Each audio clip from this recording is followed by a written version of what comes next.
Landon, don't touch that.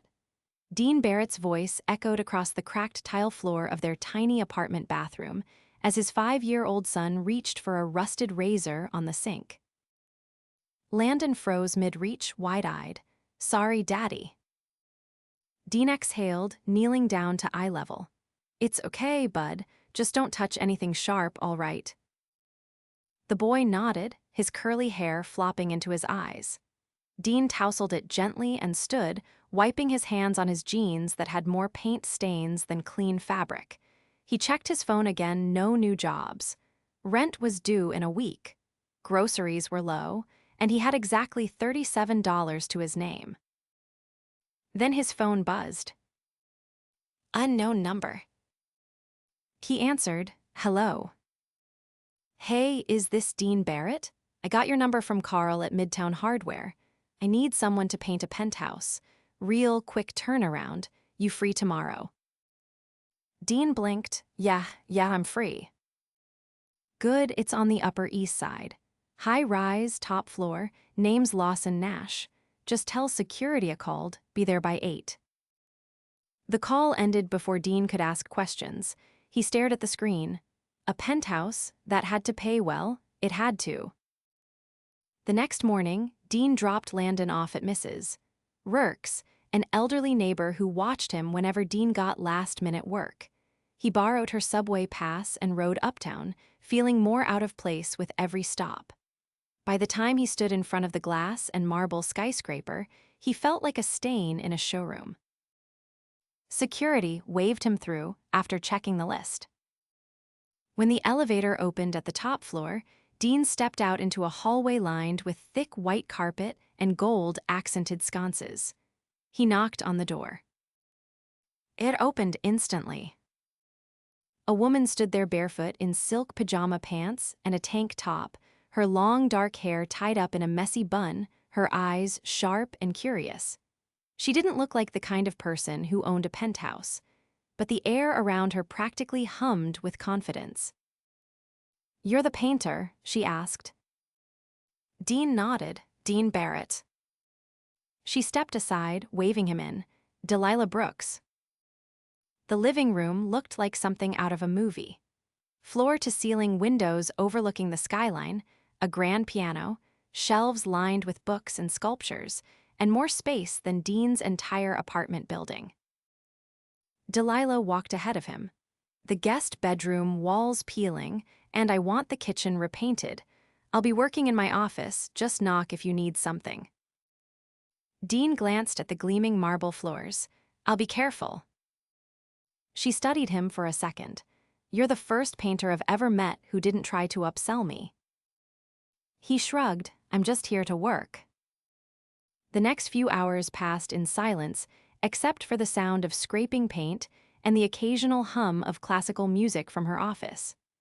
Dean worked fast, focused, grateful for the job, but his thoughts kept drifting to how someone like her could live alone in a place like this.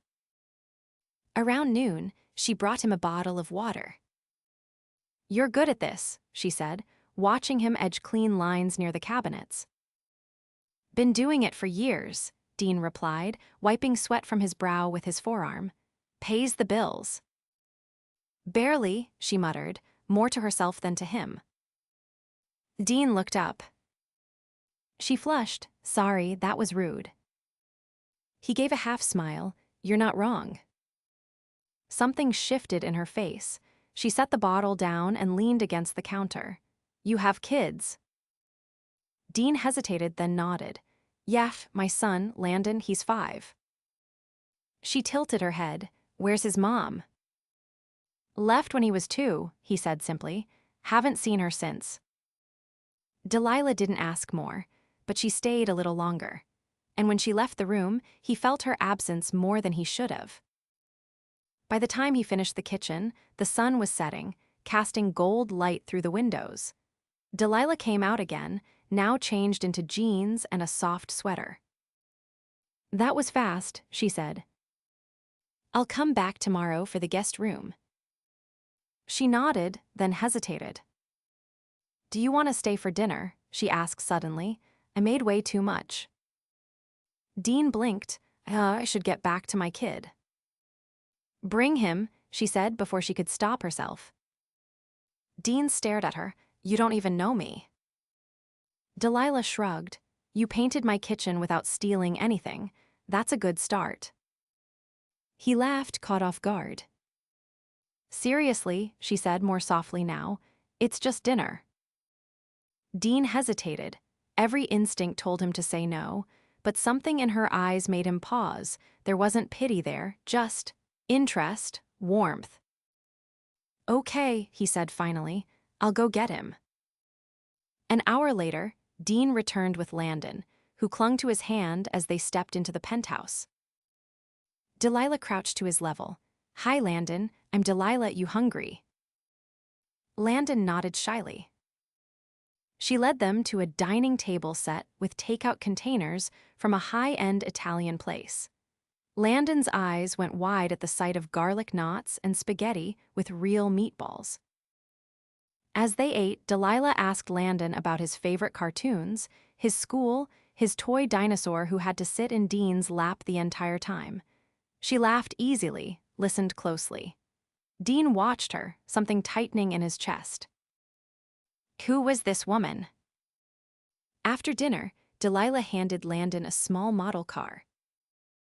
For you, she said, I had a bunch of these from a photo shoot. Landon beamed. Thanks. Dean looked at her surprised. You didn't have to. I wanted to.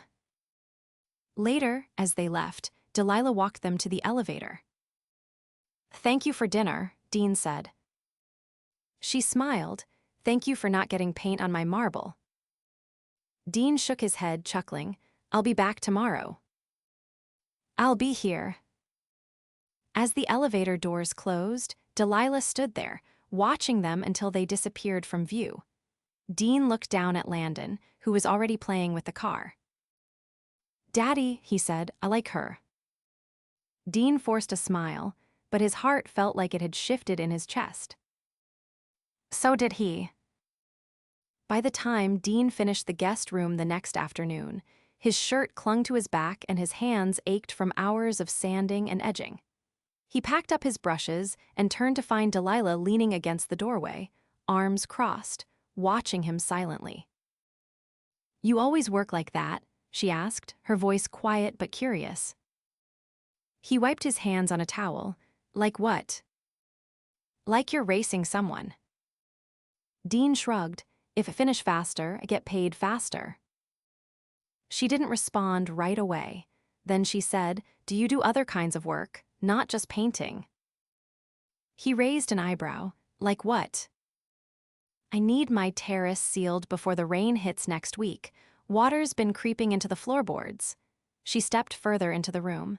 You know how to do that. He nodded. I've done it before. You'll need a few coats and good weather. I'll pay double if you start tomorrow. Dean hesitated. You don't even want a quote first. No, I want it done right. She paused, then added, and I trust you. Her words caught him off guard. People didn't usually say things like that to him, not without a catch. He nodded slowly. All right, I'll be here early. As he walked out, she followed him to the elevator again, but this time she didn't linger in the hallway. She stepped in with him. I have a meeting downstairs, she explained. The ride down was quiet at first. Then she asked, what does Landon want to be when he grows up? Dean looked over surprised. A firefighter, this week anyway. She smiled. Good choice, brave. Dean studied her profile. What about you? You always want to live up here in the clouds. Delilah gave a short laugh. I used to want to be a violinist, practiced for years. My mother thought it was a waste of time. What changed? I sold my first licensing deal at 17. After that, music became a hobby and numbers became everything. The elevator pinged, the doors opened. Dean didn't step out, so what do you do now? She glanced at him, her expression unreadable.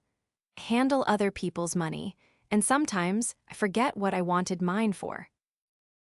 He stayed quiet as she walked ahead, her heels clicking against the marble corridor. He watched her disappear around a corner, feeling like she just confessed something important without saying much at all. The next morning, he arrived early with sealant, gloves, and a borrowed ladder. The terrace wrapped around the west side of the building, with a view that made him stop short. The dark sweep of the Hudson, the towers downtown like jagged teeth against the sky, it was the kind of view you couldn't afford to dream about. Delilah emerged with 2 cups of coffee, handing him one without a word. She wore a deep navy blazer over a white blouse, her hair twisted into a sleek braid. "Did you sleep?" he asked, eyeing the circles under her eyes. "Barely. Market opened ugly." She sipped her coffee. "I'll be on calls most of the day. If you need anything, just yell toward the glass." Dean nodded, grateful for the caffeine. As he worked, laying down the first coat of sealant, the wind picked up. He anchored the ladder against the terrace wall, but the gusts kept tugging at the tarp he'd laid out. Halfway through the second coat, the breeze knocked over his open can. "Damn it," he muttered, grabbing for it too late. Delilah appeared within seconds, barefoot this time, as if she'd sprinted from her office. "You okay?" "Yeah, I just spilled some. I'll clean it." "I'll get towels." She returned, with a stack folded under one arm, and knelt to help. "You don't have to," he said. "I know." She pressed a towel into the puddle. "I hate when things go to waste." He looked at her, "Because of how you grew up." She stilled. "What makes you think I didn't grow up with all of this?" Dean straightened, rubbing the back of his neck. "I didn't mean." "No, it's fine." She sat back on her heels. "My mom raised me and my brother alone. We were broke. Like, counting pennies for bread broke. She cleaned houses in Westchester. I followed her to jobs sometimes and waited in the car with a peanut butter sandwich." Dean didn't speak for a second. Then he said, "That's a long way from here." Her eyes met his. "Yeah, it is." They finished cleaning in silence, but the air between them had shifted. It wasn't just about spilled sealant or shared struggles anymore. That evening, Dean went to pick up Landon from Mrs. Rourke's.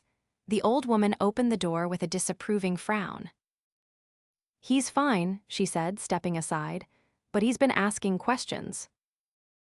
Dean crouched beside his son. "What kind of questions?" "Like why you're working late all week," she said, "and who the fancy lady is." Dean glanced at Landon, who looked at him expectantly. "She's a client," Dean said carefully. "A nice one." "You gonna marry her?" Landon asked, not a trace of embarrassment in his voice. Dean laughed, more startled than amused. "No, buddy. Adults don't just marry people like that." "Why not?" Mrs. Rourke snorted. "Smart kid." That night, Dean lay awake staring at the ceiling, Landon curled beside him. He thought about Delilah's hands on the wet towel, the way she'd looked when she talked about her mother, the flicker of something unguarded in her voice. He didn't know what she was doing letting him into her world. It didn't make sense.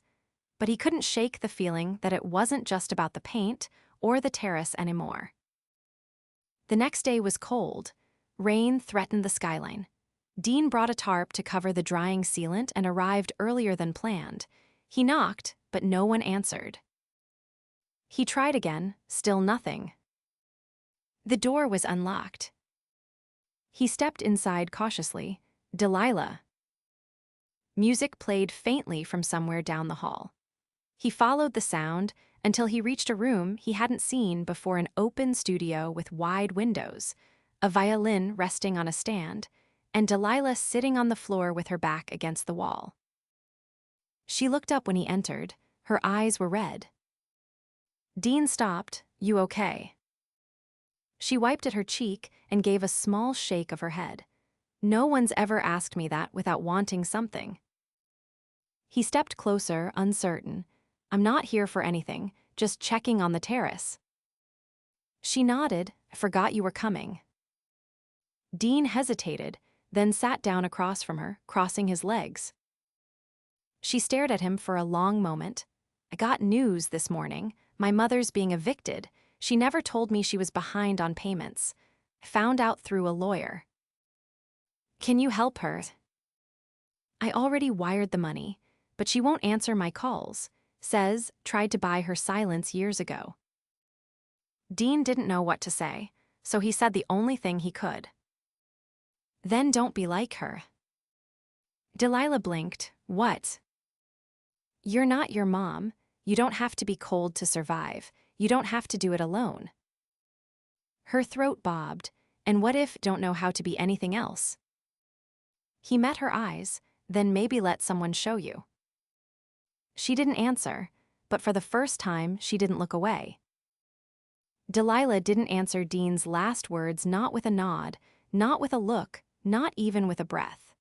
She just stared at him, her expression unreadable, as though trying to decide if she could trust what she just heard. Dean didn't push. He stood quietly, gave her space, and walked back to the terrace to check the sealant. The wind had shifted again, but the coat had dried enough to hold.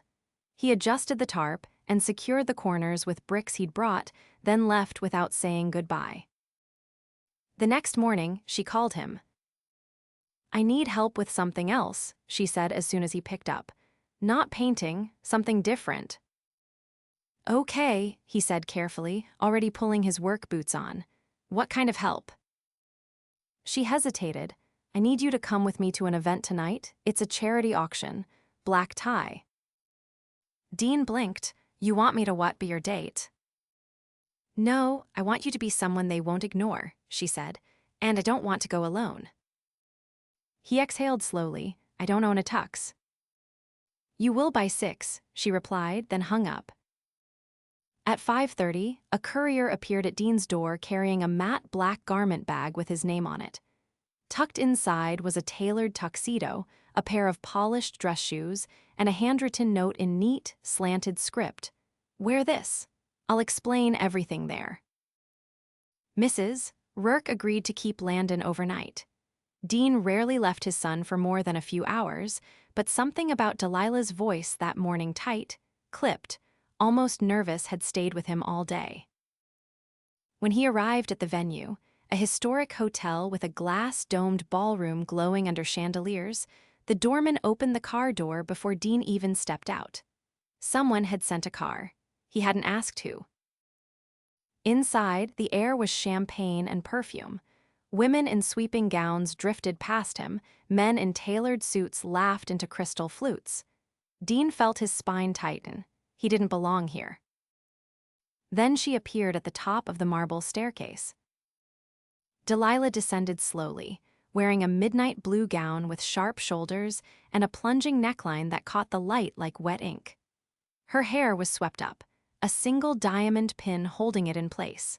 But it wasn't the dress or the hair or the way people turned to stare that made Dean forget to breathe. It was the way she looked straight at him, like he was the only person in the room. "You clean up well," she said when she reached him. Dean looked her over, then glanced at the crowd. "So do you." She took his arm. "Let's get through this." As they stepped into the ballroom, whispers began. People turned. Some smiled politely, others narrowed their eyes. Dean didn't recognize anyone, but it was clear they all recognized her. They stopped at a round table near the stage. Name cards marked each seat. Hers read Delilah Brooks, Nash Holdings. His was blank. He leaned in. "Your Nash Holdings." She didn't answer. Instead, she turned to the man approaching them, a tall, silver-haired executive type with a sharp jaw and a cruel glint in his eye. "Delilah," he said, kissing the air beside her cheek.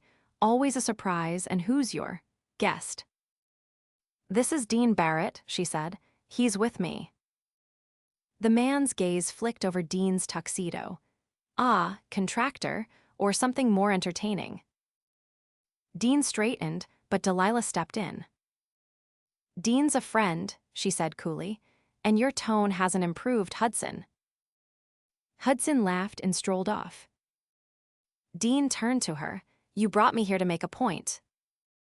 I brought you because I wanted someone real, she said, and because Hudson Wallace doesn't get to ask questions he wouldn't answer himself. He studied her. What did he do? She lifted a glass from a tray but didn't drink. He tried to buy me out of my own company when I was 21. When that didn't work, he tried to ruin my reputation. Called me a child with a calculator. The auction began. People clapped bid. Dean barely noticed. He watched Delilah as she sat still beside him, her back straight, her expression composed in a way that looked practiced, not natural. After the 10th item, a sculpture that sold for 40,000 Dean leaned toward her. Why'd you really ask me here? She kept her eyes forward. Because I needed to stand next to someone who doesn't care about any of this. He didn't respond. Instead, he reached under the table and took her hand. Her fingers tensed, then curled around his. Later in the evening, after the final bid closed and the champagne flowed like water, Delilah led him through a side corridor lined with velvet drapes. They stopped near a window overlooking the city. I haven't done that since before I had money, she said, letting out a shaky breath. What? Held someone's hand without wondering what they wanted from me. Dean turned toward her. Maybe it's not about what people want from you. Maybe it's about what you're willing to let them see. She looked up, and what do you see? I see someone who built walls so high, she forgot how to come down from them. She didn't pull away, and you think you can climb them. No, he said, but if you open a door, I'll walk through it. She laughed then, not out of humor, but something closer to disbelief. You're not supposed to say things like that. Why not? Because I might believe you. He didn't kiss her, not yet, but the space between them felt like the edge of something dangerous. The car ride back was quiet. When they reached her building, she turned to him. Come up.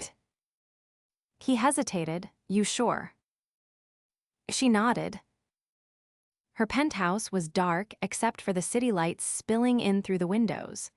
She slipped off her heels and walked barefoot to the kitchen, pulling 2 glasses from a cabinet. Wine. Dean shook his head. I should get back. Delilah poured herself a glass anyway. Stay a little. He walked to the windows, stared out at the lights. You ever just turn it all off? She leaned against the counter.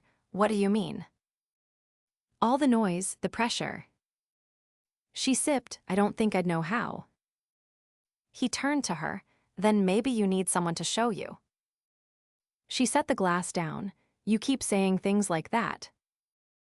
Because I mean them. She crossed the room slowly, stopping just inches from him. I'm not easy, Dean. I didn't ask for easy. I'm not sure I know how to be with someone who doesn't need anything from me. He looked into her eyes. Then maybe you've never had someone who only wanted you. This time, she kissed him. It wasn't soft, it wasn't hesitant. It was the kind of kiss that cracked silence in half, that said everything words hadn't. Her hand gripped the lapel of his tuxedo, his fingers twisted in the silk at her waist. It was heat and ache, and something they'd both tried to ignore. When they pulled apart, she rested her forehead against his. This changes everything, she whispered. He nodded. Yeah, it does. The morning after their kiss, Dean woke up in his own bed, fully dressed, with Landon curled up beside him and his phone buzzing softly on the nightstand. He reached for it, still groggy, and saw Delilah's name on the screen. He answered with a quiet hey, careful not to wake Landon. There was a pause on the other end. Then Delilah said, I didn't sleep. Dean sat up. You okay? I don't know what to do with this, she said. With what? You, us. Last night felt like a line wasn't supposed to cross. He leaned back against the wall. You think I regret it? I don't know what you feel, she said. You don't say much.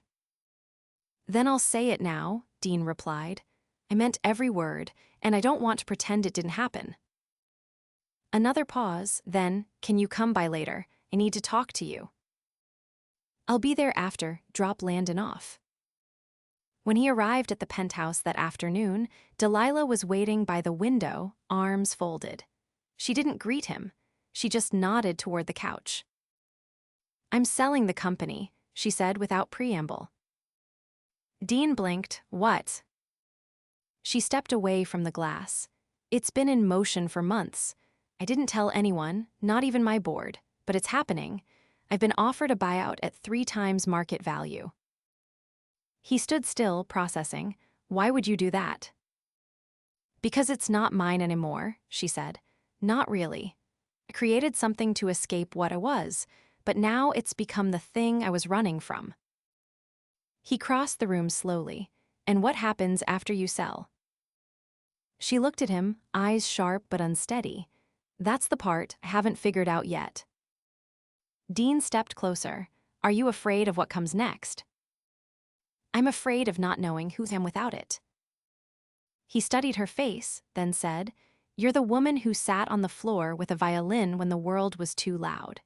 You're the person who gave my son a toy car for no reason other than kindness. That's who you are. Her throat tightened. I don't know how to live without control. Then maybe it's time you learned. She let out a shaky breath.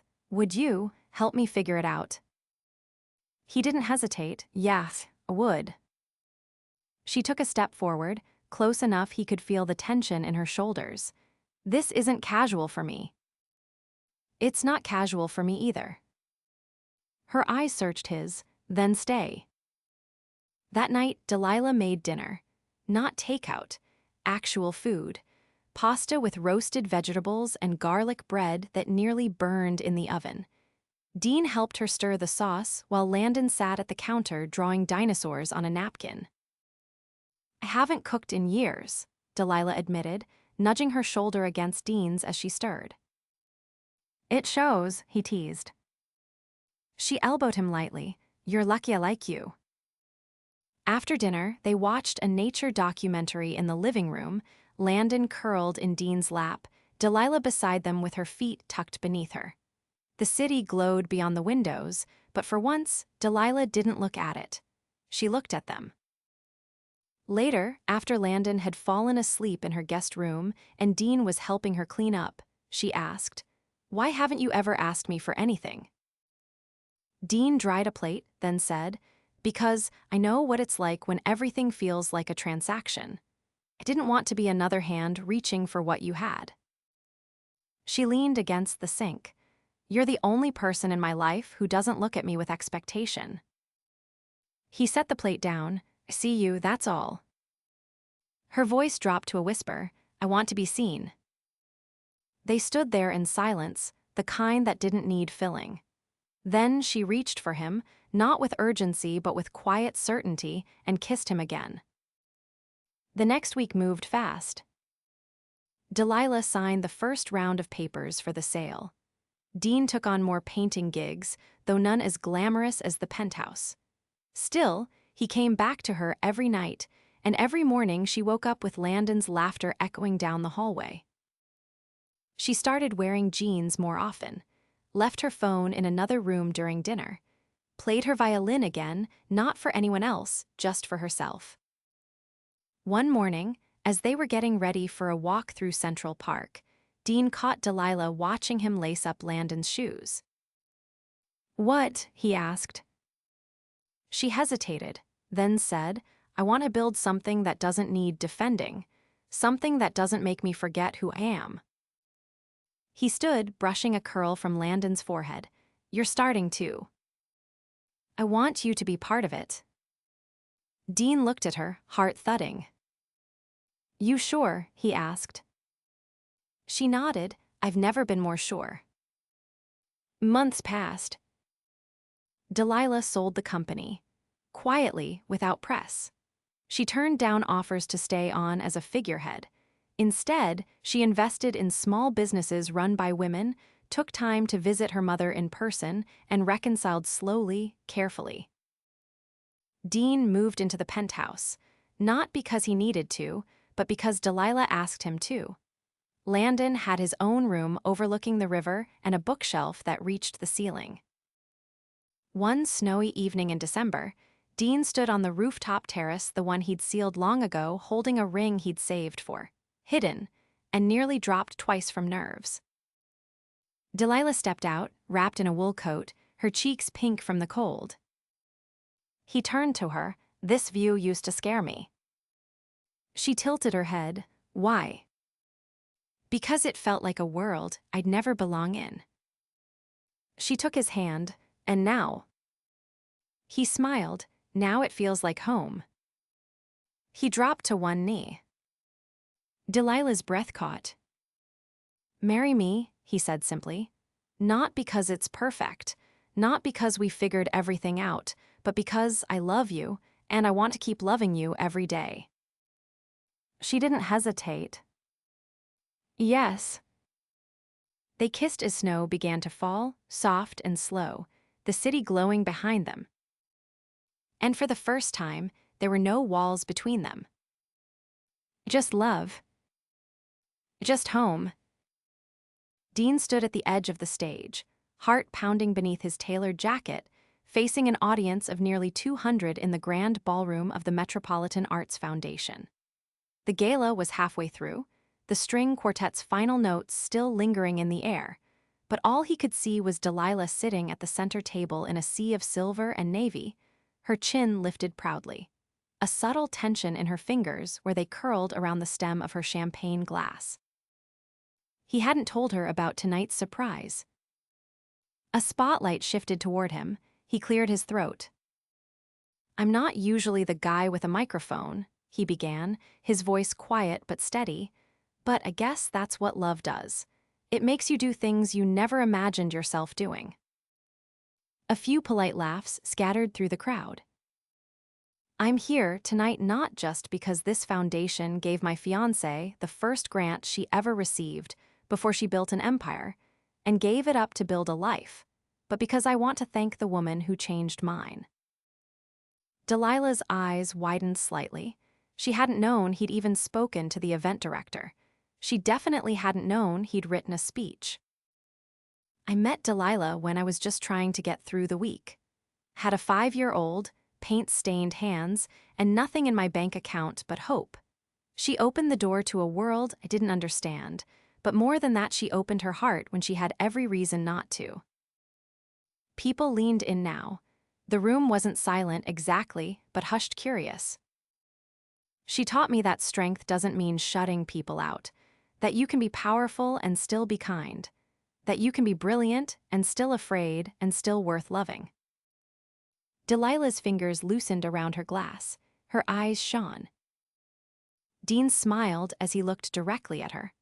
"I never thought I'd be the kind of man who fit into a world like this, but I've learned that love doesn't care where you come from, it only cares where you're willing to go together." He stepped down to warm applause, but all he saw was her. She stood as he approached, meeting him halfway, her heels clicking softly against the marble floor. "You did that without telling me," she said, voice low. He reached for her hand. "I wanted you to hear it with everyone else. You deserve that." Her voice caught. "You made me feel like I belong." Dean cupped her jaw gently. "You've always belonged, you just forgot." They kissed under the chandelier's glow, and somewhere behind them, the audience applauded again, but they didn't hear it. The weeks that followed were filled with a new kind of rhythm. Dean finished renovating a brownstone they'd bought in Brooklyn, a place with a backyard for Landon, and a sunroom where Delilah could play her violin without the pressure of perfection. She'd started teaching part-time at a local arts nonprofit, mentoring girls who reminded her of herself at 15, determined, brilliant, and a little lost. One Saturday morning, Dean walked into the kitchen to find Landon at the table with a stack of waffles and Delilah reading a letter. She looked up, eyes bright. "It's from my brother." Dean sat beside her, watching her expression. "Is that good?" "He's coming to visit," she said, blinking like she wasn't sure it was real. "He wants to meet you, and Landon." Dean reached across the table and took her hand. "Then we'll make room." She turned her palm into his. "I'm not scared of being known anymore." "You never had to be." She leaned in and kissed his cheek soft, certain. The wedding was small, held in the garden of their brownstone beneath a canopy of string lights. Delilah wore ivory silk, her hair loose around her shoulders. Landon stood beside Dean in a miniature suit, beaming like he'd planned the whole thing himself. During the vows, Dean kept his eyes locked on hers. "I didn't know what forever looked like until I met you," he said, "but now can't imagine a day without you." Delilah's voice didn't waver. "I built walls to protect myself, and you didn't climb over them. You waited until I opened the door. And now that you're here, I'm never letting you go." They kissed to a chorus of cheers, and the soft rustle of spring wind through the trees. That night, after Landon had fallen asleep with cake on his cheek and a stuffed dinosaur in his arms, Dean and Delilah danced barefoot in their living room, the music low, the windows open. "I never thought love could feel like this," she whispered, her head on his shoulder. "Like what?" "Like peace." He kissed her temple. "That's because this time you didn't have to fight for it." She looked up at him, eyes glowing. "I didn't even know I was allowed to want this." "You are, you always were." Years passed, quiet and full. They traveled when they wanted but always came home. Dean opened his own renovation company, hiring people who'd once been overlooked. Delilah launched a program for female entrepreneurs from underserved communities, mentoring, investing, and speaking only when she felt like it. Landon grew tall and clever, always asking questions, always carrying that same toy car Delilah had once given him. When he turned 10, they bought him a telescope. He said he wanted to see how far love could reach. One July evening, they sat on the rooftop terrace of their home, a blanket beneath them, stars overhead. Delilah leaned back against Dean's chest, her fingers laced with his. "You ever think about what would have happened if you hadn't answered that call?" she asked. "No," he said simply, "because it did, and you opened the door." She smiled, eyes on the sky. "Best mistake ever made." He kissed the top of her head. "No, best beginning." And in the quiet between breaths, between stars, between all the moments that had come before, Delilah finally let herself believe in something she'd never fully trusted. "Forever,